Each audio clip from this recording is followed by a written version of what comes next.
Assalamu alaikum wa rahmatullahi wa barakatuhu. Alhamdulillah. Alhamdulillahi rabbil alameen. Wassalatu wassalamu ala rasulihil kareem. Amma ba'd. A'udhu billahi minash shaitanir rajim. Bismillahirrahmanirrahim. يا أيها الذين آمنوا أطيعوا الله ورسوله ولا تولوا عنه وأنتم تسمعون رب اشرح لي صدري ويسر لي أمري واحلل عقدة من لساني يفقهوا قولي ربي زدني علما اللهم فقهنا في الدين آمين يا رب العالمين. సర్వస్తుతులు అల్లాహుకు మాత్రమే. ఆకాశాలు మరియు భూమి యొక్క ఆధిపత్యం ఆయన చేతిలోనే ఉంది. సార్వభౌమాధికారం ఆయనదే. ప్రశంసలన్నీ ఆయనకే. మరియు ఆయన ప్రతి దానికి సాక్ష్యంగా ఉన్నాడు. ఆయన విధించిన చట్టాలు మరియు ఆయన నిర్ణయించినవన్నీ ఆయన జ్ఞానం నుండే వచ్చాయి.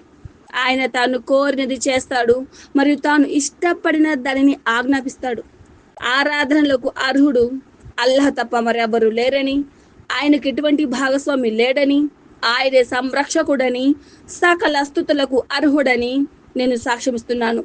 ముహమ్మద్ సల్లల్లాహు అలైహి వసల్లం ఆయన దాసుడు మరియు ప్రవక్త అని, ప్రవక్తలలో చివరివారు మరియు వారి నాయకుడని, ఆరాధకుల్లోకెల్లా ఉత్తముడని నేను సాక్ష్యమిస్తున్నాను.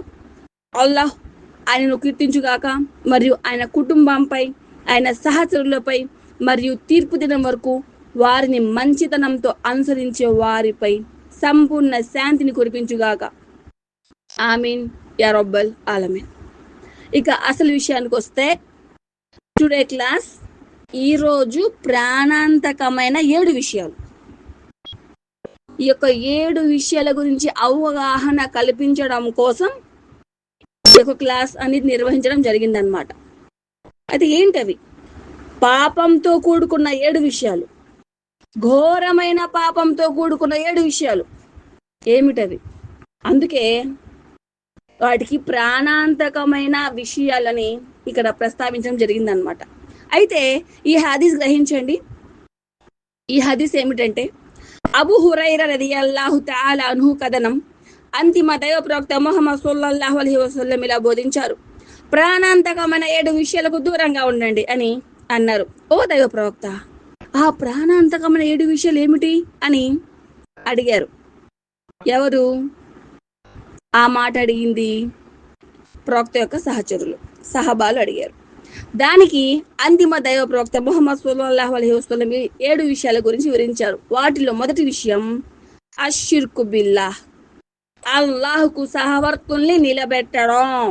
ఇది అన్నిటికంటే ఘోరమైన పాపం, ప్రాణాంతకమైన విషయం. అమ్మ గ్రహించండి, షిర్క్ అంటే ఏమిటి అసలు తెలుసా మీకు?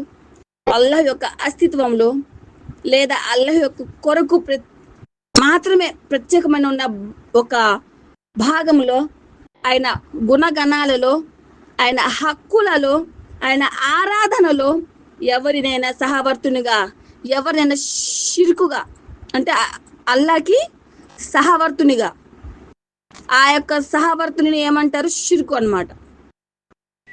వాడుక భాషలో చెప్పాలంటే అల్లాహ్ను నమ్ముతూ అల్లాహ్తో పాటు ఇతరులను పూజ చేయడం, ఇతరులను ఆరాధించడం, అల్లాహ్కు ఇవ్వవలసిన గౌరవాన్ని ఇతరులకు ఇవ్వడం, అల్లాహ్ యొక్క హక్కును సగభాగం ఇంకొకరిని చేర్చడం, ఇవన్నీ కూడా షిర్కే.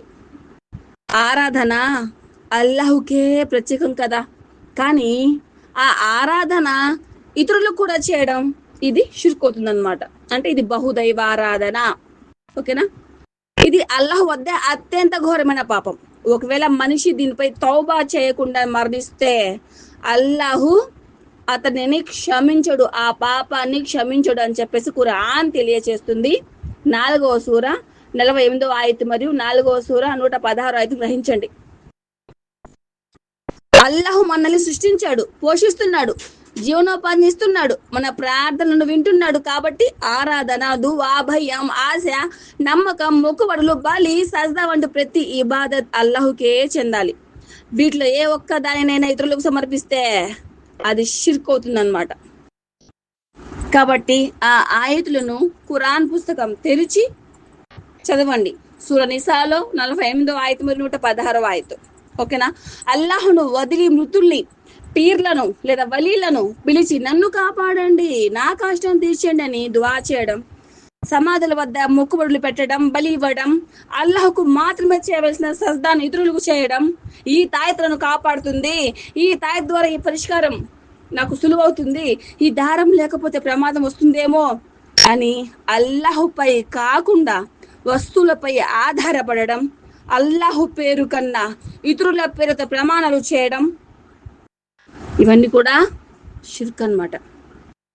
కొంతమందికి మేము చెప్తాం, ఇది తప్పండి, ఇలా చేయకూడదు, వారు చేస్తున్న ఏదైతే ఈ యొక్క షిర్కు పనులు చేస్తుంటే ప్రయత్నం చేస్తామన్నమాట.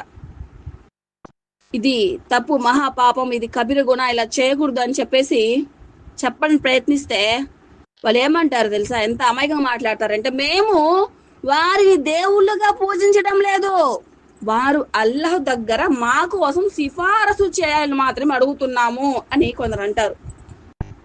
వారు అల్లాహ్ యొక్క వలి కదా, అందుకే త్వరగా మా దువాలు కుబులవుతాయని మేము వారి దగ్గరికి వెళ్ళి సిఫారసు చేస్తున్నాం అంతే అని చెప్పేసి, సిఫారసు చేయమని అడుగుతున్నాం అంతే అని చెప్పేసి చెప్తూ ఉంటారు. ఇంకొంతమంది ఇలా అంటారు, రాజు దగ్గరికి వెళ్ళాలంటే మంత్రి కావాలి, ఎమ్మెల్యేలకు కలవాలంటే వాళ్ళ కింద ఉన్న మనుషులు కావాలి, సిఫార్సు చేసే వ్యక్తి కావాలి. అలాగే అల్లాహ్ దగ్గరకు వెళ్ళాలంటే కూడా ఈ వలీలు, బాబాలు, ఈ దర్గా వాళ్ళు మధ్యవర్తులు కావాలి, మేము వారిని దేవుళ్ళుగా పూజించడం లేదు, వారు అల్లాహ్ దగ్గర మా కోసం సిఫార్సు చేయాలని మాత్రం అడుగుతున్నామని కొందరు అంటారు. అస్తగ్ఫిరుల్లా. ఇది ఎలాంటి అసలు అమాయకత్వమో, మూఢాచారమో అంటారు కదా, మూర్ఖత్వం అర్థం కావటం లేదు. అల్లాహ్ను మనుషులతో పోల్చడం అసలు అది ఎంత సబబుగా వాళ్ళకి అనిపిస్తుందో కూడా నాకు అర్థం కావటం లేదు. అది ఏ రకంగా? ఇప్పుడు రాజుకు అంటే ప్రజలందరి పరిస్థితి తెలియదు, ప్రతి ఒక్కరి మాటను ఒకేసారి వినలేడు, అందుకే మధ్యవర్తులు కావాలి, అధికారులు అవసరం రాజుకు. కానీ అల్లాహ్ సుబ్హానహు తఆలా అలాంటి వాడు కాదు. ఆయనకు మన హృదయంలోని ఆలోచనలు కూడా తెలుసు, మన నోరు తెరవక ముందే మన అవసరాలు ఆయనకు తెలుసు. ప్రపంచంలోని కోట్లాది మంది ఒకేసారి దువా చేసిన అందరి దువాలను ఒకేసారి వింటాడు. ఆయనకు అలసట లేదు, మరుపు లేదు, అజ్ఞానము లేదు. అందుకే అల్లాహ్ను చేరుకోవడానికి ఎలాంటి మధ్యవర్తి అవసరము లేదు. మనం నేరుగా అల్లాహ్కి దువా చేయాలి. సిఫారసు చేయడానికి కూడా ఎవరికి స్వతంత్ర అధికారం లేదు, ఎవరికి కూడా స్వతంత్ర అధికారం లేదు. అల్లాహ్ అనుమతి ఇచ్చిన వారికి మాత్రమే, ఆయన అనుమతించిన వారి గురించి మాత్రమే సిఫారసు చేసే అవకాశం ఉంటుంది రేపైనా కూడాను. ఏ దర్గాలలో ఉన్న వాళ్ళే అల్లాహ్ వలీలా? ఎవరైతే సదాచరణ చేస్తూ అల్లాహ్ యొక్క దారిలో నడిచే ప్రతి ఒక్కరు కూడా అల్లాహ్ యొక్క వలీనే, అల్లాహ్ యొక్క స్నేహితులే. గ్రహించండి. అయితే అజ్ఞాన కాలంలో ముష్రికులు కూడా ఇదే మాట చెప్పేవారన్నమాట, మేము వారిని కేవలం వారు మమ్మల్ని అల్లాహ్కు మరింత దగ్గర చేయాలని మాత్రమే మేము ఆరాధిస్తున్నాం అని చెప్పేసి అల్లాహ్ తాలా తెలిపారనమాట. అర్థమవుతుందా? ఇలా అజ్ఞాన కాలంలో ముష్రికుల యొక్క భావన కూడా ఇలాగే ఉండేదన్నమాట. కాబట్టి ఇది సరైనది కాదు, అది అజ్ఞాన కాలం. ఇప్పుడు మన ప్రవక్త గారి యొక్క సున్నత్ ఉంది, ఖురాన్ ఉంది, హదీసులు ఉన్నాయి, నిజాన్ని గ్రహించే మైండ్ పవర్ ఉంది అల్లాహ్ దయ వల్ల. ఇప్పుడు కూడా అదే అజ్ఞానంగా మాట్లాడదామంటే ఎలా వీలుతుంది చెప్పండి? అల్లాహ్కు మాత్రమే ఉండవలసిన భయం, ఆశ, సంపూర్ణ విశ్వాసాన్ని సృష్టిలో ఎవరికైనా ఇవ్వడం ఎంతవరకు న్యాయం? ఇది అల్లాహ్కు మాత్రమే చెందిన హక్కును ఎవరికైనా ఇవ్వడం ఇది ఎంతవరకు ధర్మం? ఇది అది ఎంత చిన్నదైనా మీరు అల్లాహ్ యొక్క ఆరాధనలో భాగస్వామ్యం కల్పిస్తే అది ఎంత చిన్నదైనా కూడాను అల్లాహ్ దృష్టిలో అది అత్యంత తీవ్రమైన పాపం. అందుకే ప్రతి ముస్లిం అల్లాహ్ యొక్క ఆరాధనను అల్లాహ్కు మాత్రమే అంకితం చేయాలి. తన ఆరాధనలు, దువాలు, నమ్మకాలు, భయాలు, ఆశలు పూర్తిగా అల్లాహ్కు మాత్రమే ప్రత్యేకం చేయాలి. ఈ రోజులో చాలా మంది తెలియక ఆచారం పేరుతో లేక పెద్దలను అనుసరిస్తూ అల్లాహ్కు మాత్రమే చెందిన హక్కులను ఇతరులకు ఇస్తున్నారు. కొందరు దర్గాలకు వెళ్ళి అక్కడ ఉన్న మృతులను పిలుస్తూ తమ కోరికలు తీర్చమని అడుగుతున్నారు. కొందరైతే చర్చిలకు వెళ్ళి అక్కడ ప్రార్థన చేస్తున్నారు. మరికొందరైతే విగ్రహాలకు నమస్కారం చేసి మొక్కుబడులు పెట్టి వాటి నుంచి మేలును, రక్షణను కోరుతున్నారు. విచారకరమైన విషయం ఏమిటంటే కొందరు తమను ముస్లింలమని చెప్పుకుంటూనే ఇటువంటి పనులు కూడా చేస్తున్నారు. కానీ కానీ ఇస్లాంలో ఆరాధన, దుఆ, మొక్కుబడి, బలి, సజ్దా, సంపూర్ణ నమ్మకం ఇవన్నీ అల్లాహ్కు మాత్రమే ప్రత్యేకం. వీటిలో ఏదైనా ఇతరులకు సమర్పించడం షిర్క్ అవుతుంది. అందుకే ప్రతి ముస్లిం తన ఇబాదత్ను పూర్తిగా అల్లాహ్కి అంకితం చేయాలి. అయితే అల్లాహ్ సుబ్హానహు తఆలా ఖురాన్లో సూరా లుక్మాన్లో ఇలా తెలియజేస్తున్నాడు. యా బునయ్య యా బునయ్య లా తుష్రిక్ బిల్లాహ్ ఇన్న షిర్క లజుల్మున్ అజీమ్. ఓ నా కుమారా, అల్లాహ్కు భాగస్వాములను కల్పించకు. నిశ్చయంగా షిర్కు చాలా పెద్ద దుర్మార్గం. 31వ సూరా లుక్మాన్ 13వ ఆయతను గ్రహించండి. ఇది లుక్మాన్ అలైహిస్సలాం తన కుమారునికి హితోపదేశం చేస్తూ చెప్పిన విషయం ఇది. యా బునయ్య, ఓ నా ముద్దుల పుత్రుడా, లా తుష్రికు బిల్లాహ్ అల్లాహ్కు భాగస్వాములను కల్పించకు. అల్లాహ్తో షిర్కు చేయవద్దు, సాటి కల్పించవద్దు. ఇన్న షిర్క లా జుల్మున్ అజీమ్. ఎందుకంటే నిస్సందేహంగా షిర్కు అనేది మహాపాపం, ఘోరమైన అన్యాయం. ఇదన్నమాట క్లుప్తంగా షిర్క్ అంటే. అంతిమ దైవ ప్రవక్త ముహమ్మద్ సల్లల్లాహు అలైహి వసల్లం ఈ ప్రాణాంతకమైన 7 విషయాలలో ఇది మొట్టమొదటి విషయంగా చాలా ఘోరమైనదిగా బోధించాడు. షిర్కు చేస్తూ చనిపోతే అటువంటి వారికి క్షమాపణ లేదని అంతిమ దైవ ప్రవక్త ముహమ్మద్ సల్లల్లాహు అలైహి వసల్లం ఇలా తెలియజేశారు.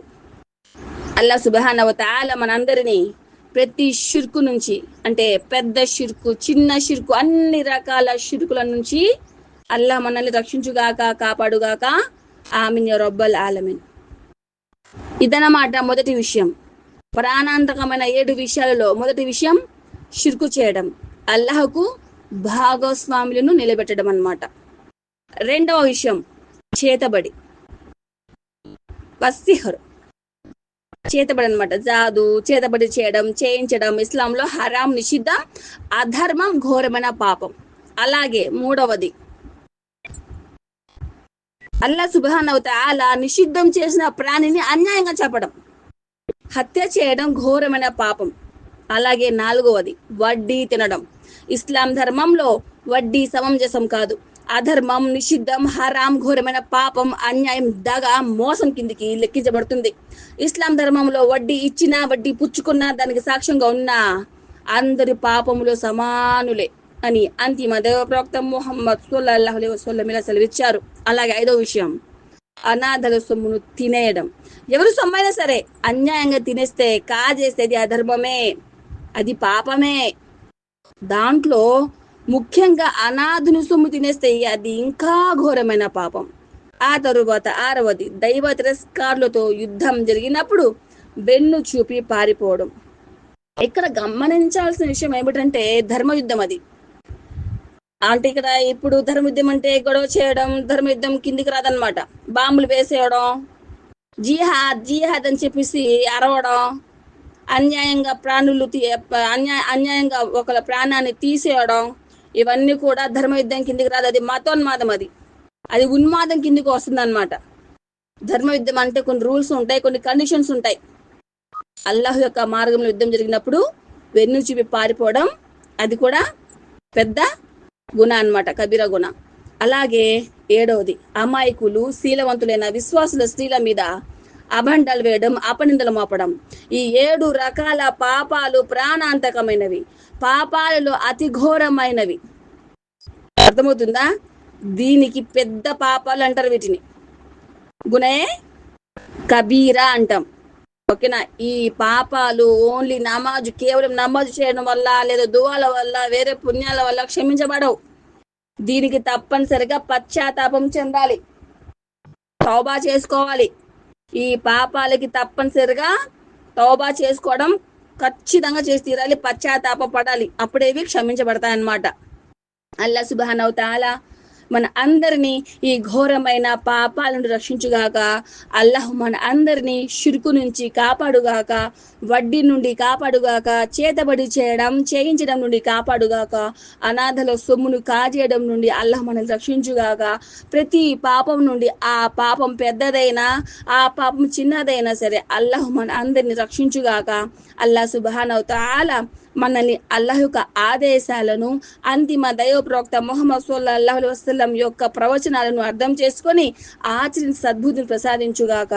అల్లాహ్ సుబ్హానహు తఆలా మన అందరినీ ఇహపరలోకాలలో సాఫల్యాన్ని ప్రసాదించుగాక. ఆమీన్ యా రబ్బల్ ఆలమీన్. వ ఆఖిరు దావానా అనిల్ హమ్దులిల్లాహి రబ్బిల్ ఆలమీన్.